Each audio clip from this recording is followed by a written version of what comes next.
श्रीमद् भगवद गीता 16वें अध्याय का महात्म्य। श्री नारायण जी बोले, लक्ष्मी जी, सोरठ देश के राजा का नाम खड़गबाहु था। वह बड़ा धर्मात्मा था।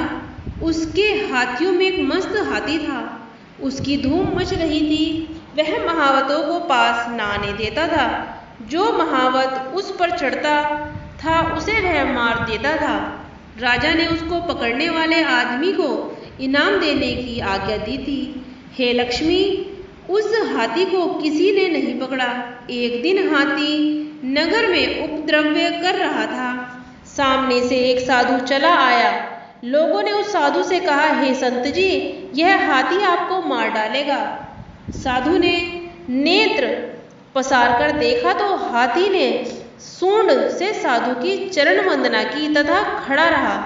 तब साधु ने कहा, हे गजेंद्र, मैं तुझे जानता हूँ कि तू पिछले जन्म में पापी था। मैं तेरा उद्धार करूँगा, चिंता मत कर। हाथी बराबर चरण छूता माथा नवाता था। लोगों ने देखकर राजा को खबर दी। राजा ने आकर देखा तो हाथी साधु के सामने खड़ा है। उस संत ने गीता का पाठ करके कमंडल में से जल लेकर मुंह से कहा, मैंने गीता के 16वें अध्याय के पाठ का फल इस हाथी को दिया।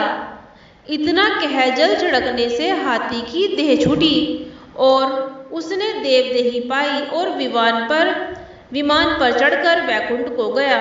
राजा ने संत को दंडवत प्रणाम की तथा कहा, संत जी, आपने कौन सा मंत्र कहा जिससे इस नीच दुखदायक को सदगति प्राप्त हुई?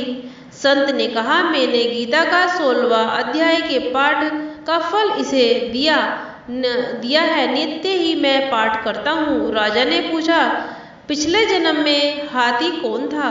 साधु ने कहा, हे राजन, यह पिछले जन्म में एक अतीत बालक था। गुरु ने विद्या पढ़ाई, पंडित हुआ। वह अतीत तीर्थ यात्रा को गया।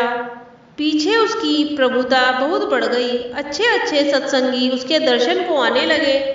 12 वर्ष पीछे गुरुजी आए। अतीत बड़े समाज में बैठता था। मन में सोचा, अब इनके आदर को उठता हूँ तो मेरी प्रभुता घटेगी। यह सोचकर नेत्र मूंदकर चुप हो रहा। गुरुजी ने देखा, मुझे देखकर उसने नेत्र बंद किए हैं। ऐसा देखकर श्राप दिया कि हे मंदमती, तू अंधा है। मुझे देखकर सिर भी नहीं नवाया और ना उठकर दंडवत ही किया है। तूने अपनी प्रभुता का अभिमान किया है, सो हाथी की योनि पावेगा। यह सुनकर वह बोला, हे संत जी, आपका वचन सत्य होगा। गुरु को दया आई और कहा, जो गीता के 16वें अध्याय के पाठ का फल संकल्प कर तुझे देगा, तब तेरा उद्धार होगा। यह सुनकर राजा ने भी पाठ सीखा और 16वें अध्याय का नित्य पाठ करने लगा। समय पार राजा भी सद्गति को प्राप्त हुआ। ओम नमो भगवते वासुदेवाय नमः।